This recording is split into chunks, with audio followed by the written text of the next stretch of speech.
En aquel tiempo dijo Jesús a sus discípulos: es imposible que no haya escándalos, pero ay de quien los provoca. Al que escandaliza a uno de estos pequeños, más le valdría que le ataran al cuello una piedra de molino y lo arrojasen al mar. Tened cuidado.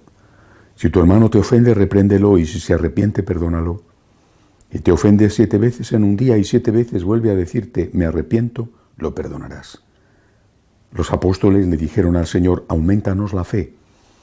El Señor dijo: si tuvierais fe como un granito de mostaza, diríais a esa morera: arráncate de raíz y plántate en el mar, y os obedecería. Palabra del Señor. Son 3 temas importantes en un evangelio tan breve, porque en realidad cada palabra del Señor tiene una inmensa lección. Por ejemplo, empezamos con los escándalos.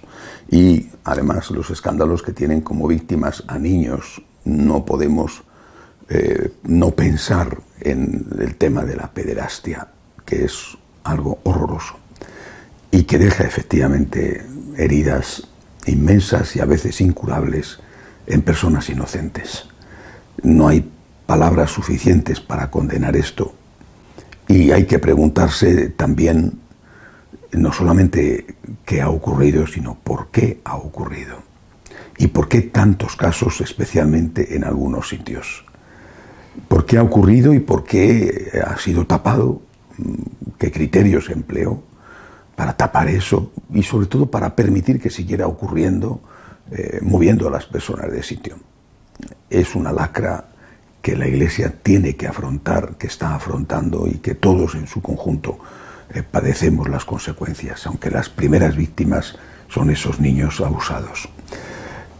Aunque no tenga una comparación en el sentido de que sea igual, porque comparación tiene todo, pero en el sentido de que sea igual o equivalente, hay que hablar también de un tipo de abuso infantil, un abuso a niños distinto, no físico, sino moral, espiritual, la de aquellos que han matado en el alma del niño la fe, que han sembrado sus dudas, las dudas que ellos tenían, las han sembrado en el alma de los niños o de los adolescentes que estaban a su cuidado. Sacerdotes religiosos, religiosas, laicos, que entrando en su propia crisis, por lo que sea, la transmitieron a los que tenían en las clases de religión, en las catequesis o a través de las homilías.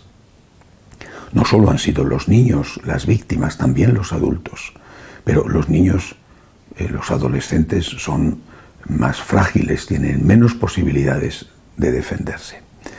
Este otro tipo de, entre comillas, pederastia, distinta, y no se puede comparar con aquella, porque la otra, la física, es espantosa, pero este otro tipo de pederastia también tiene que ser tenido en cuenta, y quizá algún día, del mismo modo que ahora se piden cuentas por los abusos físicos, algún día quizás se piden cuentas por los abusos morales, espirituales, a través de la enseñanza de una doctrina equivocada.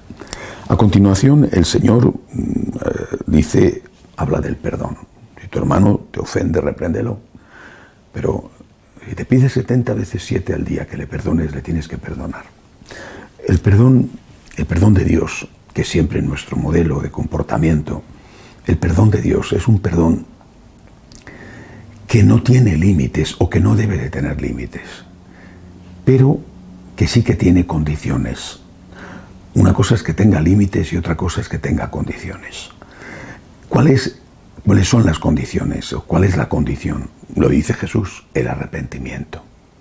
Si tu hermano te pide perdón, perdónale. Perdónale. Si te pide perdón, perdónale, pero te tiene que pedir perdón. Ahora, tú no tienes que perdonarle hasta que no te pida perdón. ¿Cómo hace Dios? Nosotros no podemos condicionar a Dios, porque Dios es Dios. Es decir, Dios no nos perdona cuando nosotros pedimos perdón, sino que el perdón de Dios llega a nosotros cuando nosotros pedimos perdón, que no es lo mismo. Dios ya te ha perdonado,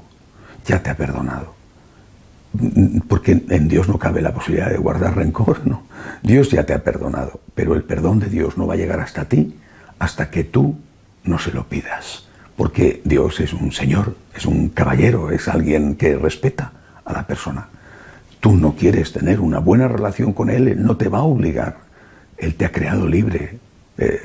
San Agustín decía, Dios que te creó sin ti, no te salvará sin ti. Es decir, para salvarte tienes que entrar tú en ese juego, tienes que entrar tú en la operación, y eso se hace precisamente con la petición de perdón. Dios te ha perdonado, ya estás perdonado, pero tú tienes que pedir perdón para que ese perdón de Dios llegue a ti. Es como si el regalo estuviera en la puerta de tu casa, estuviera a 1 milímetro de tu piel, pero tú tienes que abrir la puerta de tu casa para que ese regalo entre en tu hogar. Por lo tanto, 70 veces 7 tienes que perdonar como Dios te perdona a ti, pero también tienes que pedir perdón, o el otro tiene que pedirte perdón a ti, para que ese perdón que tú inmediatamente ya le has dado cuando te ha ofendido y que tú le quieres dar, llegue a él. O tienes que pedir perdón para que el perdón que Dios te quiere dar, que Dios ya te ha dado, pueda llegar a ti. Y hay una tercera parte que habla de la fe. Jesús, ante la objeción de los apóstoles por esta exigencia sobre el perdón, los apóstoles le piden al Señor que les aumente la fe. Y Jesús le contesta, si tuvierais fe como un granito de mostaza, diríais a esta morera, arráncate de raíz y plántate en el mar, y os obedecería. La fe. Si tuvierais fe como un granito de mostaza. Pero la fe en su doble dimensión. La fe de creer lo que el Señor nos ha enseñado, lo que serían los dogmas, la doctrina. Y la fe también de creer en la intercesión, en el poder de Dios, en el inmenso poder de Dios. Un poder misericordioso, pero poder de Dios. Y eso nos lleva a la confianza. Creer en el amor de Dios, en el poder de Dios, eso nos lleva a la confianza. Y esa es la confianza que tenemos que tener continuamente. Señor, yo creo en ti y yo confío en ti. Yo creo en ti, creo en lo que tú me has enseñado, creo en tu divinidad, Jesús, y creo en tu poder. Pero yo también, Señor, porque creo en ti, yo confío en ti. Me abandono a ti, me pongo en tus manos, estoy tranquilo en medio de las tormentas a veces tan terribles de la vida. Yo, Señor, creo y yo confío. Y si tuviéramos esta fe, pues normalmente no andamos diciéndole a las moreras que se vayan a trasplantar al mar, pero si tuviéramos esta fe tendríamos paz. Y a veces es más difícil recuperar la paz que decirle a un árbol que se mueva de sitio. Teniendo la fe en el amor de Dios, en el poder de Dios, tendremos la paz de aquel que sabe que está en las mejores manos. Que así sea.